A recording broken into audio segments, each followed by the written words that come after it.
প্রায় লক্ষাধিক মানুষের স্বাস্থ্যসেবার আশ্রয়স্থল বান্তুরবান সদর হাসপাতাল। বড় ধরনের কোনো অপারেশন থিয়েটার বা আইসিইউ সেবা না থাকলেও নানা রোগের জন্য প্রতিদিন শত শত রোগী সেবা নিতে আসেন এই হাসপাতালে। কিন্তু চিকিৎসক সংকটে প্রয়োজনীয় চিকিৎসা সেবা থেকেও বঞ্চিত হচ্ছে সেবা প্রত্যাশীরা।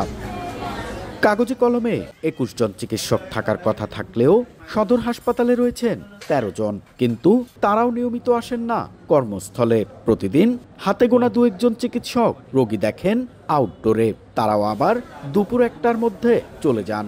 এছাড়া বিশেষজ্ঞ চিকিৎসক কর্মস্থলে আসেন সপ্তাহে ১ বা ২ দিন। ঘন্টার পর ঘন্টা অপেক্ষা করেও কাঙ্ক্ষিত সেবা না পেয়ে ফিরে যান রোগীরা।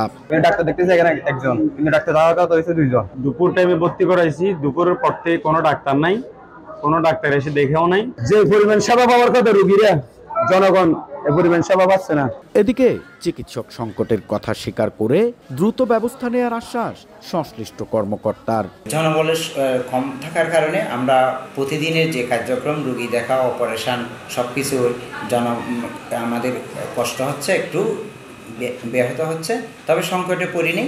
যদি জনবল নিয়োগ সবকিছু যদি হয়ে থাকে, আমরা আশা করি আরও সর্বোচ্চ সুবিধা সম্মত সেবাটা আমরা দিয়ে দিতে পারব।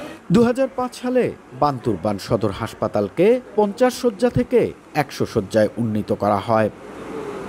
এন এ জাকির, সময় সংবাদ, বান্তুরবান।